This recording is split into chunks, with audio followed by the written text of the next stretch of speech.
दोस्तों, अगर आपके भी घर में लगा है सदाबहार का पौधा तो आपके रोंगटे खड़े हो जाएंगे। सदाबहार फूल के कुछ ऐसे डरावने रहस्य जो कोई आपको नहीं बताएगा। ये पौधा हर कोई अपने घर में लगाता है, लेकिन इसके फायदे और नुकसान के बारे में कोई नहीं जानता है। यदि आपने भी लगा रखा है घर में सदाबहार का पौधा या गलती से घर में उगाया है तो तुरंत करें। ये काम नहीं तो बहुत पछताओगे। सदाबहार के पौधे में होती है ये एक चीज आज ही जान लो। गलती से अगर आपने भगवान को चढ़ा दिया है तो जरूर देखें। दोस्तों, सबसे पहले तो वीडियो को लाइक कर दें। लाइक करने का कोई चार्ज नहीं लगता। आज की वीडियो बहुत ही सुंदर है। पहले वीडियो को लाइक करें और खूबसूरत वीडियो का लाभ उठाएं। दोस्तों, आपको बता दें, जितने भी धनवान व्यक्ति हैं, जितने भी पैसे वाले लोग हैं, उन सभी के घरों में आपको ये पौधा 100% मिलेगा। और दोस्तों, आपको बता दें कि सदाबहार का जो पौधा होता है उसमें कई फूल खिलते हैं। इसी के साथ आपको बता दें कि सदाबहार का पौधा होता है वो बहुत आसानी से उग जाता है और इसे कहीं पर भी आप बहुत आसानी के साथ उगा सकते हैं। दोस्तों, आपको बता दें सबसे बड़ी बात कि ये जो सदाबहार के रंग बिरंगे फूल हैं ना, ये आपकी किस्मत को बदल देंगे। आपकी किस्मत को रातों रात चमका देंगे। जी हाँ दोस्तों, जिस तरह से ये रंग बिरंगे फूल होते हैं और जैसे ये रंग बिरंगे कलर के होते हैं, उसी तरह से ये तुम्हारी जिंदगी में भी रंग बिरंगे रंग भर देंगे। दोस्तों, आप एक बार इस पौधे के उपाय को जरूर आजमा कर देखें और इसके लाभ भी आप स्वयं देख लेंगे। अगर आप भी अपने जीवन में बहुत मेहनत करते हैं, बहुत प्रयास कर रहे हैं, जिंदगी में सफल होने का मगर सफल नहीं हो पा रहे हैं, बार बार आपको असफलता का मुंह देखना पड़ रहा है, आप बार बार निराश हो रहे हैं, तब तो आपको ये उपाय जरूर ही कर लेना चाहिए। अगर कोई व्यक्ति कोई अपना व्यापार शुरू करता है, कोई काम शुरू करता है और अगर उसे उसमें नुकसान होने लगे और उसका वो व्यापार ना चले तो व्यक्ति बहुत परेशान हो जाता है और वो सोचने लगता है कि अब इस व्यापार को मैं बंद ही कर देता हूं। अब इस काम को करने से कोई फायदा नहीं है। जब इस काम से मुझे कोई मुनाफा ही नहीं हो रहा है, मेरी आर्थिक स्थिति अच्छी हो ही नहीं पा रही है, फिर व्यक्ति परेशान होकर सोचता है कि चलो हटाओ, रहने दो, इस काम को अब हम हटा देते हैं, बंद कर देते हैं, कोई दूसरा काम कर लेते हैं। और इसी तरह से व्यक्ति काम भी बदलते रहते हैं, बहुत कोशिश करते हैं, लेकिन उसके बावजूद उनको सफलता प्राप्त नहीं हो पाती है। जैसा वो चाहते हैं उनकी मनोकामना पूरी नहीं हो पाती है, उनका व्यापार नहीं चल पाता है। तो अगर आप भी अपने जीवन में कोई व्यापार कर रहे हैं और आपको बार बार उसमें नुकसान देखने को मिल रहा है, या जो भी काम आपने शुरू किया है वो काम आपका नहीं चल पा रहा है, जिस चीज को लेकर आप बहुत ज्यादा परेशान हैं, किसी विशेष क्षेत्र में आपने तैयारी कर रखी है लेकिन उसमें भी आपको सफलता प्राप्त नहीं हो पा रही है, तब आपको एक बार, सिर्फ एक बार इस उपाय को जरूर करके देखना चाहिए। आप इसके परिणाम और इसके लाभ, इसके चमत्कारी लाभ आप खुद देख लेंगे। इसी के साथ दोस्तों, इस उपाय को वो लोग भी कर सकते हैं जिनके सर पर बहुत ज्यादा कर्जा हो गया है या जिसने किसी से बहुत ज्यादा उधार पैसा नहीं लिया है और वो सुधार को चुकाने में सक्षम नहीं है, चुका नहीं पा रहे हैं।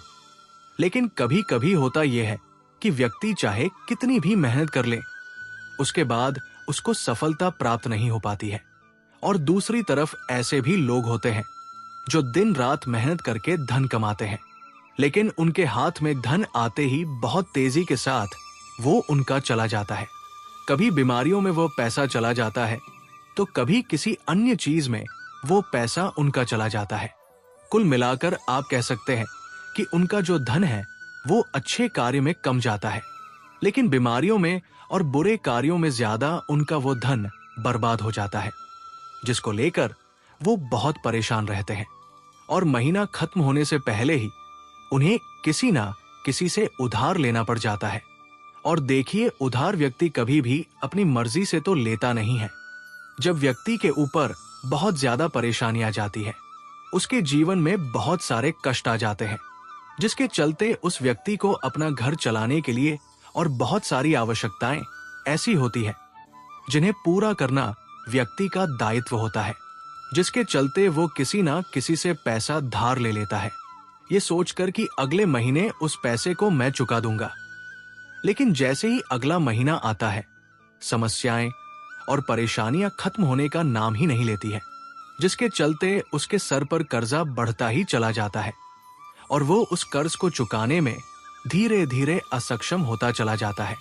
उस कर्ज को चुकाने में उसे बहुत दिक्कतों का सामना करना पड़ता है, या कभी कभी व्यक्ति इतना ज्यादा भी कर्ज में डूब जाता है कि उसकी उस बस के बाहर हो जाता है। कर्जे को अपने स्तर से उतारना। जी हाँ दोस्तों, तो अगर आपके जीवन में भी ऐसी कोई समस्या है तो आपको ये उपाय जरूर ही कर लेना चाहिए। दोस्तों, हम आपको बताएंगे ऐसे चमत्कारी फूल के बारे में, ऐसे लाभदायक फूल के बारे में जिसका उपाय यदि आप कर लेते हैं तो आप खुद देखेंगे कि कितने ज्यादा चमत्कारी लाभ उस पौधे के हैं।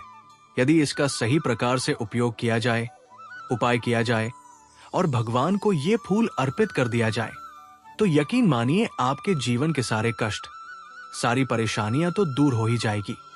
साथ ही साथ जो भी आपकी मनोकामना है वो बहुत जल्दी पूरी हो जाएगी। इसी के साथ दोस्तों, आपके जीवन में अगर धन से जुड़ी समस्याएं बन चुकी है, आपके जीवन में धन आना बंद हो गया है, अगर आप चाहते हैं कि आपके जीवन में आपके घर में धन की वर्षा होने लगे, तो आपको कुछ भी नहीं करना है।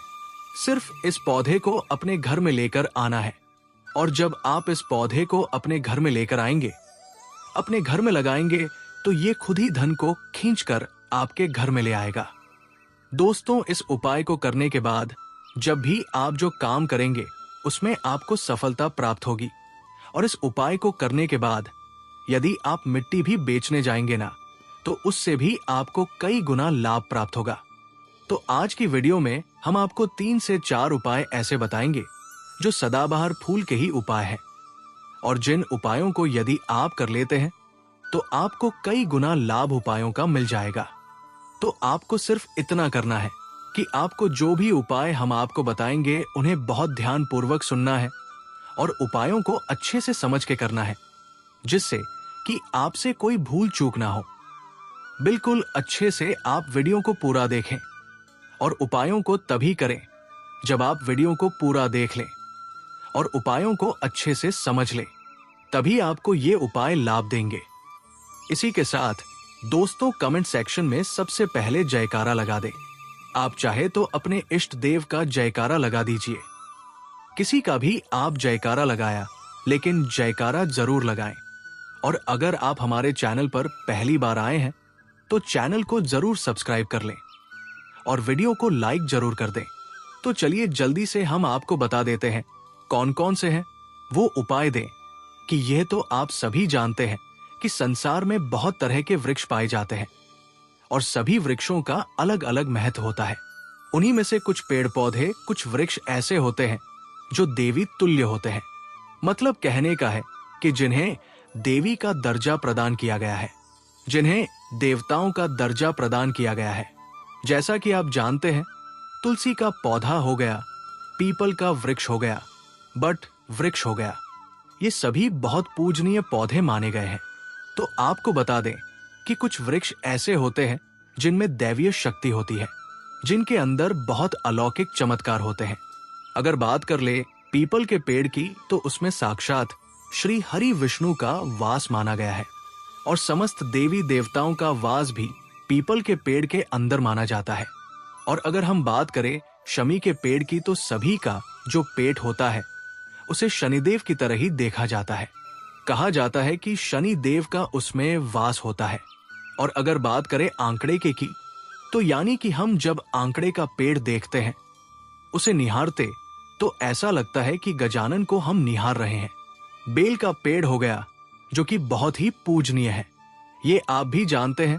तो आपको बता दें कि हर पेड़ की अपनी अपनी दिव्य शक्तियां होती हैं, अपने अपने लाभ और अपने अपने चमत्कार होते हैं। अब मान लीजिए किसी भी पेड़ की जिनमें देह शक्ति होती है, उनमें से किसी भी पेड़ की यदि हम सही प्रकार से पूजा कर लेते हैं, अच्छे से उपायों को कर लेते हैं, तो यकीन मानिए आप अपने जीवन की समस्त समस्याओं से छुटकारा पा सकते हैं और आप अपने जीवन में जो चाहे वो पा सकते हैं। बड़ी से बड़ी मनोकामना भी आप अपनी पूरी कर सकते हैं। और अगर हम बात करें सदाबहार के फूल की, तो सदाबहार एक ऐसा फूल है जो सदा खेलता रहता है, हमेशा ये खिला रहता है। इसी कारण इसे सदाबहार का फूल भी कहा जाता है। और इसीलिए दोस्तों, ये जो सदाबहार का फूल है, ये सदा के लिए आपके भाग्य को चमका सकता है, आपकी किस्मत बदल सकता है। तो इस फूल के बहुत सारे लाभ, बहुत सारे चमत्कार हैं। हम आपको बहुत ही सरल शब्दों में बताने का और समझाने का पूरा प्रयास करेंगे, जिससे कि आपको किसी समस्या का सामना ना हो, आप उपायों को बहुत अच्छे से समझ के अच्छे से कर सकें। आप चाहे तो इनको लिख भी सकते हैं, और आप चाहे तो हमारी वीडियो को दोबारा भी देख सकते हैं। आपको उपाय अच्छे से समझ आ जाएंगे। तो देखिए, अगर बात करें सदाबहार के फूल की, उस पौधे की, तो सदाबहार के 2 रंग के फूल होते हैं। एक फूल होता है सफेद रंग का, और वही दूसरा जो फूल होता है वो होता है गुलाबी रंग का। आपने देखा भी होगा, हल्का गुलाबी रंग का फूल होता है। तो आपकी जानकारी के लिए बता दें कि सफेद रंग का जो सदाबहार का फूल होता है, वो माता लक्ष्मी को प्रसन्न करने के लिए बहुत ही कमर फूल है। बहुत ही ज्यादा माता लक्ष्मी को वो फूल पसंद है। और गुलाबी रंग का जो सदाबहार का फूल होता है, वो भी माता लक्ष्मी को अति प्रिय होता है, क्योंकि गुलाबी रंग तो माता रानी का सबसे ज्यादा प्रिय रंग है। तो जब आप सदाबहार के इन फूलों का कोई उपाय करते हैं, तो इसका मतलब है कि धन खींचने की चाबी आपने अपने पास रख ली है। धन खींचने का पौधा अब आपने अपने घर पर लगा लिया है। इसी के साथ दोस्तों, आपको बता दें कि शिव जी को सफेद रंग का जो सदाबहार का पुष्प होता है, जो फूल होता है, शिव जी को सफेद रंग का सदाबहार का पोस्ट बहुत ज्यादा प्रिय होता है। यदि आप इस सफेद रंग के पुष्प को शिव जी को अर्पित करते हैं, तो आपके जीवन की बहुत सारी समस्याओं से आपको छुटकारा मिल जाएगा। और आपके जीवन में जो भी राहु केतु का दोष है, वो भी पूरी तरह से समाप्त हो जाएगा।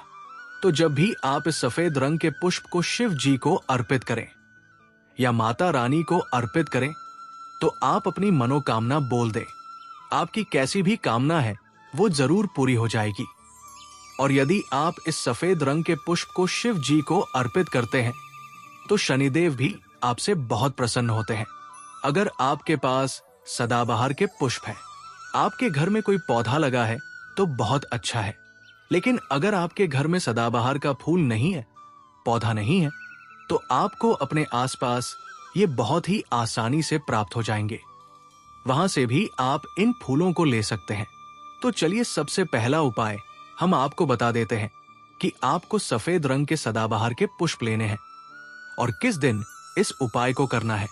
आपको ये उपाय करना है शुक्रवार के दिन। तो दोस्तों, आपको सफेद रंग के पुष्प तोड़कर लाना है और उनसे ही आपको उपाय करना है।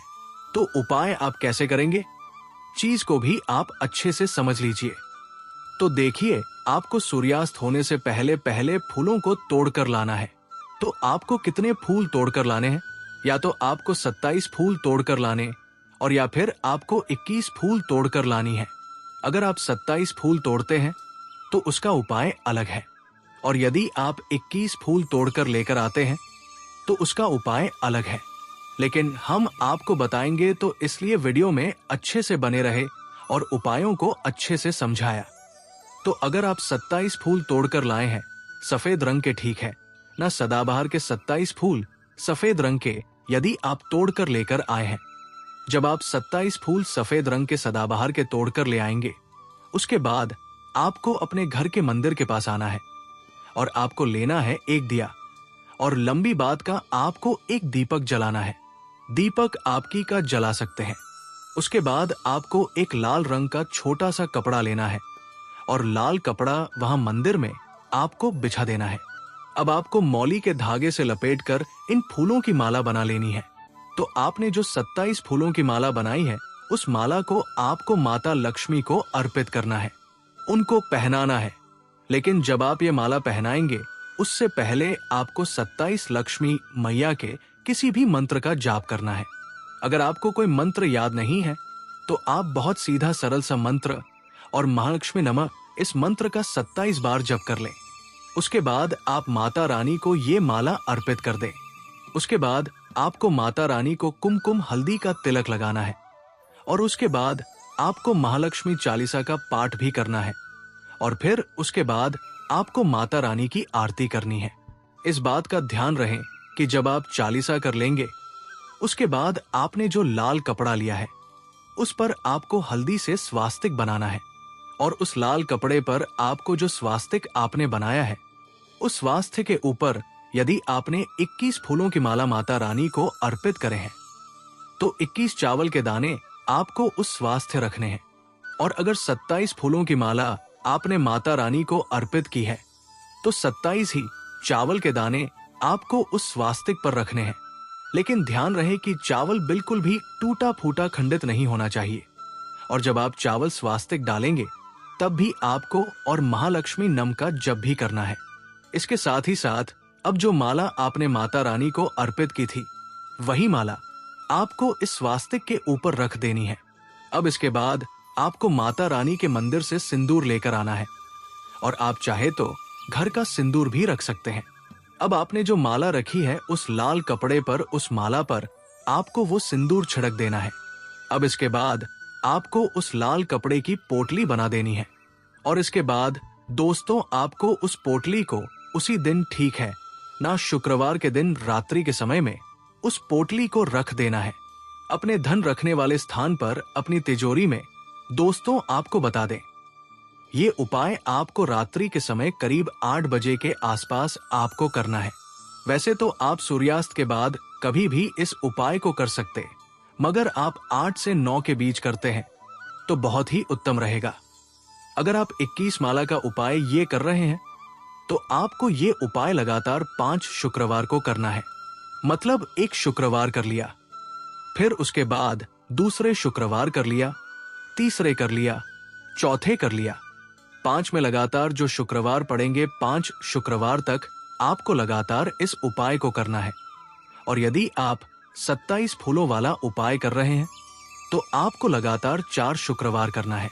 तो देखिए उपाय चाहे आप 4 शुक्रवार कर रहे हैं या 5 शुक्रवार कर रहे हैं, आप इस बात का ध्यान रखें कि आपको अलग अलग पोटली नहीं बनानी है। आपने जो सबसे पहली पोटली बनाई है उसी पोटली को आपको लेना है माला। तो आपको हर बार नई लेनी है। चावल भी आपको हर बार नहीं लेने हैं, लेकिन उसी पोटली के अंदर आपको उन सारी चीजों को रखते चले जाना है। अब देखिए 5वां जो शुक्रवार होगा, चाहे 5 शुक्रवार आप ये उपाय कर रहे हैं या 4 शुक्रवार कर रहे हैं, तो जो 5 अब शुक्रवार होगा उस 5वें शुक्रवार को आपको इस पोटली को लेना है और आपके घर में जहां पर भी मिट्टी हो, मान लीजिए आपके घर में कहीं पर भी मिट्टी है तो वहां पर आपको इसको मिट्टी में दबा देना है। और अगर मान लो आपके घर में मिट्टी कहीं पर भी नहीं है, पूरी जगह पर आपका फर्श है, तब आपके घर में गमला तो जरूर होगा, तो आप इसे गमले में दबा दीजिए।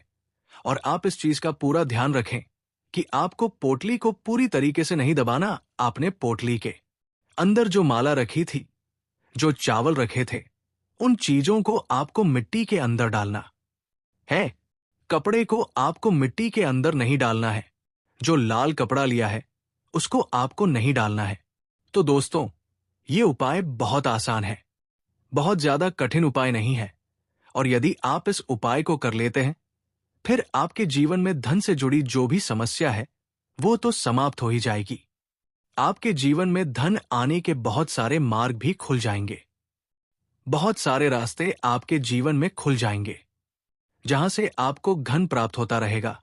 और जो धन आपको प्राप्त होगा उसमें निरंतर आपको वृद्धि भी देखने को मिलेगी। और आपको बता दें, इस उपाय को करने से आपके घर में स्थिर लक्ष्मी का वास होगा। तो देखिए यदि आप 5 शुक्र वाला उपाय कर रहे हैं, 5 शुक्रवार वाला, तब तो आपको छठे दिन ये प्रक्रिया करनी है, छठे शुक्रवार को। और यदि आप 4 शुक्रवार वाला उपाय कर रहे हैं तो आपको 5वें शुक्रवार वाले दिन इस प्रक्रिया को करना है। ठीक है ना? इस बात को पूरी तरह से समझ लीजिए। तो दोस्तों ये तो था पहला उपाय जो हमने आपको बताया। बहुत सरल शब्दों में हमने बताने का पूरा प्रयास किया है।